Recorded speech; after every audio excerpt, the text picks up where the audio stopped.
Kerala to Ladakh ട്രിപ്പിന്റെ 13ാമത്തെ ദിവസം. ലോകത്തിലെ തന്നെ ഏറ്റവും തണുപ്പുള്ള 2ാമത്തെ ജനവാസ കേന്ദ്രമായ ത്രാസിലായിരുന്നു ഞങ്ങൾ താമസിച്ചിട്ടുണ്ടായിരുന്നത്. ത്രാസിലെ ഒരു ചെറിയ ചായക്കടയിൽ നിന്നിട്ടായിരുന്നു കേട്ടോ ഞങ്ങൾ അന്നത്തെ ബ്രേക്ക്ഫാസ്റ്റ് ഒക്കെ കഴിച്ചിരുന്നത്.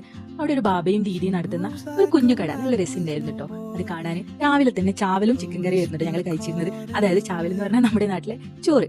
അപ്പൊ നമ്മൾ ഇത് ഓർഡർ ചെയ്യുന്നത് കണ്ടപ്പോൾ തന്നെ അവിടെ കുറച്ച് ട്രാവലേഴ്സ് ഉണ്ടായിരുന്നു. അപ്പൊ അവർക്ക് മനസ്സിലായി നമ്മുടെ സൗത്ത് ഇന്ത്യ ആണിത്. രാവിലെ തന്നെ ഈ ഒരു ചോറും ചിക്കൻ കറിയും കഴിക്കുന്നത് കണ്ടപ്പോൾ അങ്ങനെ അവർ ഞങ്ങളെടുത്ത് വന്നിട്ട് കുറെ കാര്യങ്ങളൊക്കെ സംസാരിച്ചു. ട്രാവലുമായി ബന്ധപ്പെട്ടുള്ള കുറെ കാര്യങ്ങളൊക്കെ ഞങ്ങൾക്ക് പറഞ്ഞു തന്നു കേട്ടോ. പിന്നെ അതൊക്കെ കഴിഞ്ഞിട്ട് ഞങ്ങൾ നേരെ പോയിട്ടുണ്ടായിരുന്നത് കാർഗിൽ വാർ മെമ്മോറിയലിലേക്കായിരുന്നു. ഓരോ ഇന്ത്യക്കാരനും നിർബന്ധമായിട്ട് കണ്ടിരിക്കേണ്ട ഒരു സ്ഥലമാണ് കേട്ടോ ഈ കാർഗിൽ വാർ മെമ്മോറിയൽ.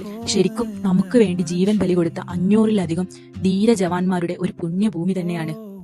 പിന്നെ ഇവിടെ തന്നെ ഇവരുടെ ഒരു മ്യൂസിയം ഉണ്ട് കേട്ടോ. ശരിക്കും ആ മ്യൂസിയത്തിൽ എത്തിയപ്പോൾ അറിയാതെ കണ്ണിന്ന് വെള്ളം വന്നുപോയി. പിന്നെ ഞങ്ങൾ കാർഗിൽ റോട്ടിലായിരുന്നു കേട്ടോ. ഈ റോട്ടിൽ ഒരുപാട് പ്രത്യേകതകൾ നിറഞ്ഞിട്ടുള്ള നല്ല അടിപൊളി ഒരു റോഡാണ് കേട്ടോ. ശരിക്കും നമ്മുടെ റോഡിന്റെ ഇരുവശത്തും ആകാശത്തെ തൊടുന്ന അത്ര നിലയിലുള്ള മലനിരകൾ ഉണ്ടായിരുന്നു കേട്ടോ. കാണാൻ തന്നെ അത് ഭയങ്കര ഭംഗിയായിരുന്നു കേട്ടോ. ആ ഭംഗി എനിക്കിങ്ങനെ പറഞ്ഞറിയിക്കാൻ പറ്റാത്ത തരത്തിലുള്ള ഒരു ഭംഗി എന്ന് തന്നെ പറയാം. പച്ചപ്പൊന്നും ഇല്ലാതെ തന്നെ മലഞ്ചെരുവുകളിൽ നിന്ന് ഒഴുകുന്ന ആ പുഴയൊക്കെ കാണാൻ തന്നെ നല്ല രസമായിരുന്നു കേട്ടോ. പിന്നെ ശ്രീനഗർ ലേ ഹൈവേയിലെ ഏറ്റവും ഉയരം കൂടിയ പാസ്സായിരുന്നു ഫോർട്ടുല പാസ്. അവിടെ എത്തിയപ്പോൾ ശരിക്കും ഞങ്ങൾക്ക് ഭയങ്കര ഒരു പ്രൗഡ് ഫീലാണ് ഉണ്ടായിട്ടുണ്ടായിരുന്നത്. പിന്നീട് നമ്മൾ ഈ പോകുന്ന വഴിയിലാണ് കേട്ടോ സിന്ധു നദിയും സംസ്കാർ നദിയും ഒരുമിക്കുന്ന ഒരിടം. 2 നദികളുടെയും സംഗമ സ്ഥലം എന്ന് പറയും. 2 നദീതടങ്ങളുടെയും 2 സംസ്കാരങ്ങളും ഒന്നിക്കുന്ന ഒരു നല്ല മനോഹരമായ ഒരു ദൃശ്യം.